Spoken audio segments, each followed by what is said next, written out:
Praise lord. దేవాతి దేవునికి వందనాలు. ప్రభు నామమున మీ అందరికీ నా ప్రత్యేకమైన వందనాలు, శుభాలు తెలియచేస్తున్నాను.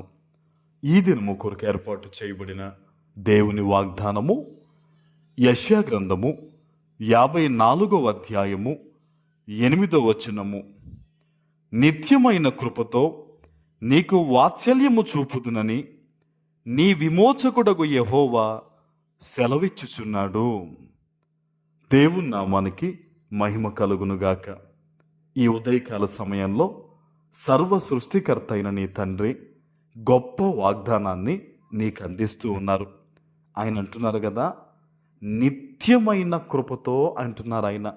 అంటే ఒకప్పుడు నా జీవితంలో పలానా దేవుని కృపండి, ఒకప్పుడు నా జీవితంలో పలానా దేవుని కృపను బట్టి ఇలా అండి అని చెప్పి కొంతమంది చెప్తూ ఉంటారు. అయితే ఈరోజు మనం తెలుసుకోవాల్సింది ఏంటో తెలుసా?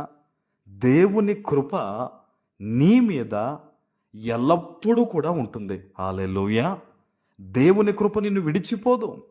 ఆయనే అంటున్నాడు, నిత్యమైన కృపతో నీకు వాత్సల్యము చూపిస్తాను అని. మనకి జన్మనిచ్చిన తల్లి తను మరణించేంత వరకు కూడా తన కడుపును పుట్టిన బిడ్డల మీద మమకారము చావదండి. మనం ఎంత పెద్దవారు అయినా మన తల్లికి ఎప్పుడు మనం చిన్నపిల్లలమే, అవును కదా? అలాంటి వాత్సల్యత ఈరోజు దేవుడు అంటూ ఉన్నాడు, నీ మీద నేను చూపిస్తానని. హల్లెలూయా. మనం ఏ పొరపాటు చేసినా, ఏ తప్పు చేసినా మనం దేవుని వద్దకు వచ్చి నిజమైన పశ్చాత్తాపం పడితే గనక దేవుడు తప్పకుండా క్షమిస్తాడు. ఈరోజు చాలామంది దేవునికి దూరం అవుతున్నారు. అరే, నేను ఇన్నాళ్ళు చర్చికి వెళ్ళలేదు, నేను ఇన్నాళ్ళు దేవుని వాక్యం వినలేదు, నేను ఇన్నాళ్ళు దేవునికి ప్రార్థించలేదు, దేవుడు నన్ను ప్రేమిస్తాడా, దేవుడు నిజంగానే నన్ను ఒకప్పట్లో ఆయన దగ్గరికి చేర్చుకుంటాడా అని ఎంతోమంది అనుకుంటారు. ఈరోజు దేవుడు చెప్తూ ఉన్నాడు, నిత్యమైన కృపతో నేను నీకు వాత్సల్యత చూపిస్తానని. కాబట్టి దేవునికి నీ మీద ఎంతో ప్రేమ ఉంది, దేవునికి నీవంటే ఎంతో ఇష్టము.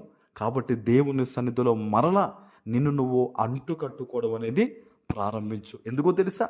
ఈరోజు ప్రభు చెప్తున్నాడు, నీ విమోచకుడు నేనే అని, నిన్ను విడిపించేవాడును నేనే, రక్షించేవాడును నేనే అని దేవుడు సెలవిస్తూ ఉన్నారు. ఏ ఇబ్బందితో ఉన్నావు ఈరోజు, ఎటువంటి పరిస్థితులతో ఉన్నావు, దేనివల్ల నీ మనసు గాయపరచబడింది, దేవుడు అంటూ ఉన్నారు, నేనే నీ విమోచకుడు అని.